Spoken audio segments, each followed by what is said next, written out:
Welcome to day 2 of week 11. I am always happy that you're here. I'm always excited to be able to continue to teach you. So let's get right into it. Today's lesson is about communication and conflict resolution skills. Effective communication and conflict resolution skills are essential for maintaining healthy relationships, whether they are personal or professional. Developing these skills can help prevent misunderstanding, reduce tension, and foster mutual respect and understanding. Here are key strategies and techniques for improving communication and conflict resolution. So let's talk about communication skills.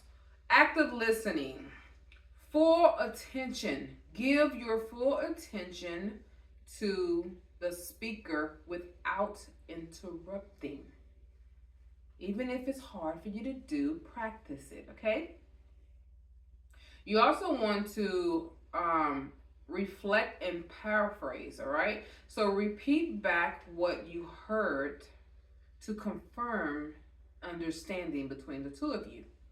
And how you do that is say, what I hear you saying is X, Y, and Z. And they're going to say, yeah, that's what I meant. Or no, let me explain in full detail. See, now you're getting an understanding because you paraphrase. It also means that they know that you're listening. And then body language. Remember, we talked about body language. That is very loud, okay? So use nonverbal cues like nodding your head, or maintaining eye contact to show you are engaged. Don't be looking off in space or on your phone or watching television, and they want to know that you're actually listening, okay? Whenever my husband is not paying attention to me, I tell him, see, you're not paying attention. You ain't even focused. I don't even see you looking. And he like, oh. Because he's always on his phone.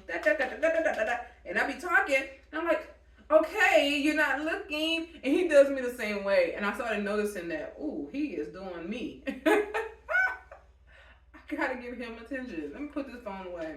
And then I started looking, okay, okay. And it's just what it is. And then eventually, we're communicating with each other. You also want to use I statements. So express feelings and needs using I statements to express your feelings and needs without blaming the other person.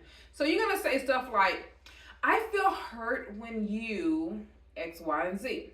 I feel hurt when you ignore me. I feel hurt when you don't hear me when I'm talking. I feel hurt when that's how you're doing it. You're putting it on you, okay? You're not putting it off on them, even though they're the one doing these things, but you're letting them know how it's making you feel, all right? And then you want to take ownership. So take responsibility for your own feelings and actions, because you also got to ask yourself, are you overly sensitive? Because sometimes you can be overly sensitive. You're like, I feel hurt when you, and then he's like, okay, she's always hurt. What now? And then that could be annoying. So question, why are you hurt? What is it about what this person did or did not do or say or did not say that make you feel hurt? Is it even valid for you to feel hurt? Are you being overly sensitive? Be clear, and you want to definitely be specific. Ladies, we have this problem. We always talking around the mulberry bush when we should go right into it, okay? So you definitely want to be concise in your communication. Be clear and specific about what you are saying to avoid misunderstanding. You want to be heard, right? Definitely be clear about what you're telling them. And avoid any type of generalization, basically something that happened in the past. Don't go there, all right? Don't be making them feel like they're not good enough, all right? So you want to stay away from words like always or never. Like, you always do this, or you never listen. You don't want to do that, okay? And with anything that you do, always question, do this make sense? All right. If it doesn't make sense to you, why should it make sense to them? Non-verbal communication. Let's talk about body language. So ensure your body language matches your words. So you want to have open posture. Open posture. Don't be having your hands all folded, crossing your arms, like whatever. Don't do that, okay? So definitely keep your arms open. Keep your eyes appropriately contacted to theirs. And you want to talk in a calm, you want your voice to be like a calmness, like you're relaxed, like they can see that you're not tense. Because being tense let a person know that they need to be tense too, and because they don't know what you're about to do. All right, your facial expressions. Some people talk with their face. I do. I know I do. I got all these muscles in my face that I use for real. Okay, so you want to definitely make your face soften.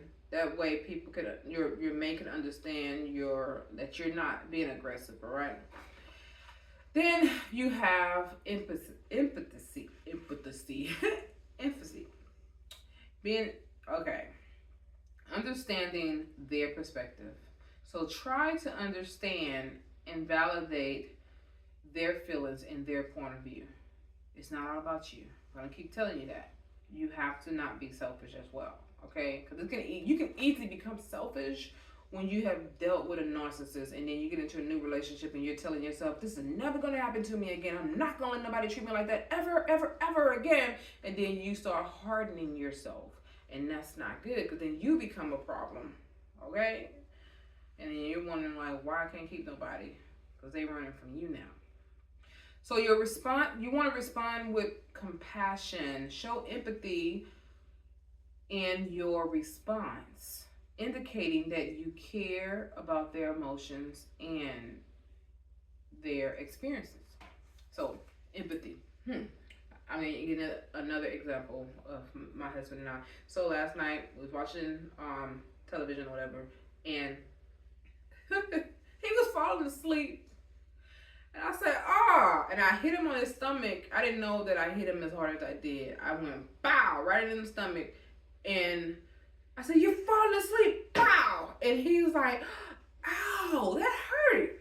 And I thought about it for a split second, like, I'm pretty sure that did hurt, because first of all, I surprised him. Second, I hit him.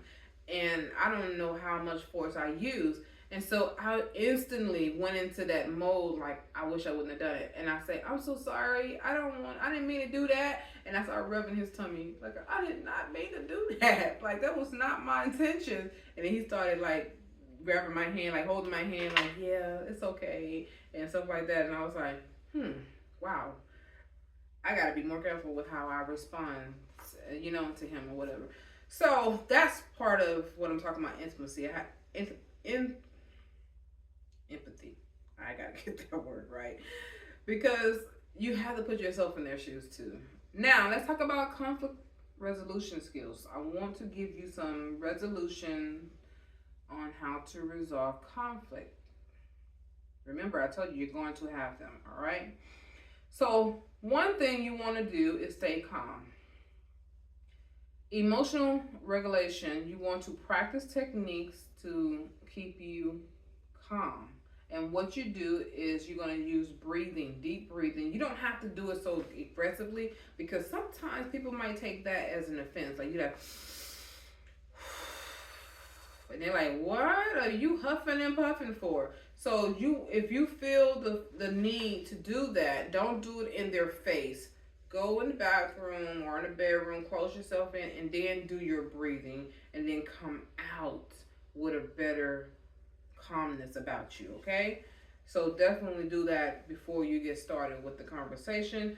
Avoid any escalation. You definitely want to do that. So remain in your composed to prevent the conflict from escalating. Address the issue and not the person. This is what a problem come in with a lot of people. We always want to point the blame at a person and don't realize it's not that person, it's the actual issue that is at hand. So focus on behavior by addressing specific behaviors are issues rather than attacking the person's character, right? So, hey, this situation here, not really happy with this, I don't like it, whatever. Can we do something different? Can you do something better? It's not about, oh, you always doing this, you're a stupid person. No, that's attacking their character, okay? You don't want to do that. You'll never do anything right. That's attacking people's character. Don't do that, all right? So separate the person from the problem. Remember the issue at hand is the problem, not the person. Please stay on that, all right? You want to find common grounds. Identify shared interests. Look for areas of agreement or common goals to build a foundation for resolving the conflict. You know it's a conflict. Instead of pointing out that this person have done the ultimate whatever and you're mad at them and you want to attack their character, no. Let's see if this person understand that they made a mistake and where they made the mistake at. Agree in the area of what you can do about it, okay? Keep it from happening again or to fix the problem. You want to collaborate with each other. So work together to find solutions that satisfy the both of you, not just one of you, but both of you, because you don't want no one resenting you or you resenting them, all right? You don't want your partner to resent you or you resenting them. So use problem solving techniques like brainstorming solutions. You can generate multiple possibility scenarios or any type of solution that you think that might help. So discuss those. You want to discuss it by the pros and the cons, what's good about it, what's bad about it. And then you want to agree, all right? Agree on what's best, what's the best solution that you can implement. Agree. And then stick with that. Then let's say you have money problems or whatever, and then you're good at money, but your partner's not. And you might say, look, I'm not trying to take all your money. Don't want to take your check and nothing like that, but how about we do this instead? One person, you have your bank account, I have my bank account, and then we have a third account. The third account is the account where all the money go into for bills, and then you have your spending money account, and I have my spending money account. You can do whatever you want to do with your spending money account. I can do whatever I want to do with my spending money account, but whatever is in that account for the bills, that's all that is done with that account is to pay bills. That's it. Don't go up in there, dip it in there, and transfer no money back from that account to your account. Let's not do that. And then you stick with that and you will find that helpful, okay? So, and do a budget. Please do a budget if you have that issue. Find out what your monthly bills are and then eliminate things you don't need, but keep some things that you do want, because that's going to help you to feel like you're living a life and not just living to pay bills. That's one of the things that I prayed on, to not have to live to pay bills. All right, and God has blessed me tremendously in that area, because we don't have a mortgage and we definitely don't have rent. We got HOA, but hey, that ain't pretty much nothing compared to what rent is these days and mortgages these days. And of course, the HOA is for a purpose. Take care of some things that needs to be taken care of if they occur, and I don't have to worry about the neighborhood looking horrible, especially being outside and we don't mow no grass, none of that. We got people that come mow the grass for us. Anyways, you want to set boundaries and rules. So respect boundaries, set and respect boundaries using discussions. You're going to talk about these boundaries, all right? What works and what doesn't work. And then you want to set limits on some of these boundaries, as well as any type of rules that y'all may come up with. Rules are hard for adults when it comes to your household, but having boundaries will come completely easier in that way. But what I say about rules, let's say that y'all have children and the rule is hey, you bad cop, she good cop. That might be good for a certain amount of time, but then you want to set them limits on how that happens, because being a bad cop all the time is not great, and being a good cop all the time is not always great either. You got to have a balance in between how you are raising your children and how the two of y'all are getting along with each other in front of the kids as well. Follow your agreed upon rules. Okay, so you want to adhere to the rules and boundaries to ensure they are fair and respectable solutions. Okay, now we're going to talk about practical exercises. Let's talk about role playing. Here's some ways that you can practice these things. Okay, so you want to role play, you want to create a scenario, just something basic, right? And then you're going to practice your communication skills, and then you're also going to practice conflict resolution, and you're going to do it through role playing together. So you can say, husband, let's talk, boyfriend, let's talk, and let's do it this way, and then you're going to switch the roles and y'all going to do it that way. So you're going to get feedback on how you do this, okay? So you're going to provide constructive feedback to each other on strengths and also what needs improvement. So this is how I'm going to give you an example of a communication, of a structured communication. You're going to use the XYZ technique.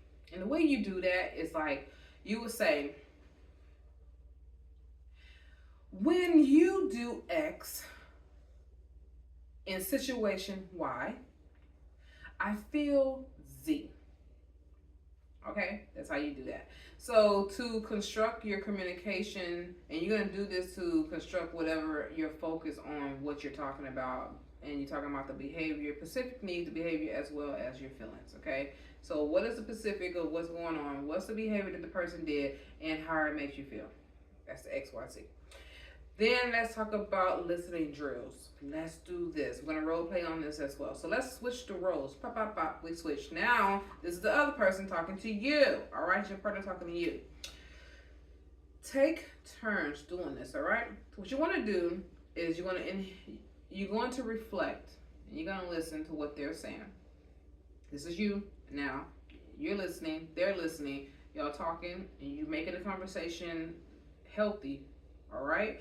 And then you're going to ensure that the listener reflects back and confirm understanding. So while that person is talking, you're going to go and you're going to say, okay, what I hear you say is X, Y, Z. All right. And then, of course, you know how that goes. So let's talk about conflict resolution role playing. So you're going to role play some conflict resolution. How you're going to practice these things. So you're going to practice by any type of conflict. You're going to create a scenario that could be a conflict, all right? And you're going to practice using conflict resolution strategies. Some of the stuff that I already taught you. Practice using some of those things, all right? So you're going to review and reflect. So after the role playing, you're going to discuss what went well. And then you're going to also discuss what could be improved on. And when you do this regularly. Try this like once every 3 or 4 months just so y'all can stay updated. And then whenever conflicts does happen, it'll be a natural thing. Matter of fact, it'll become kind of fun in a way if y'all both are engaging with each other and agree to do this. You can be like, oh my God, we have our first conflict. Let's role. No more role playing. Now we're in the real deal. So now you can practice by actually doing the actual performance, okay? So let's talk about benefits of effective communication and conflict resolution. So here are the benefits of this. What it does, it enhances your understanding, both of your understanding. Improve understanding for each other's perspective and your feelings, all right? It also makes the relationship stronger. So it strengthens the bond and the trust within your relationship. It also reduces stress.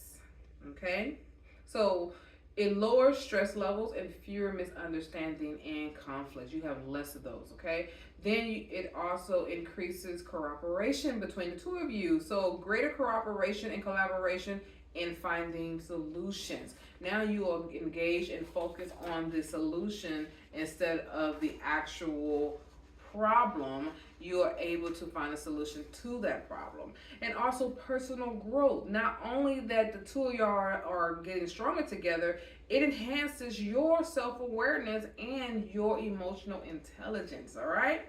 So by developing and practicing these communication and conflict resolution skills, you can create a more positive interaction and stronger building relationship with more resilience. Okay, so that does end today. That's day 2. So tomorrow is day 3. Remember, I told you day 3 is a 2-part day. And tomorrow we're going to talk about building trust and intimacy. And we're also going to do in part 2, which would be intimacy is not sex.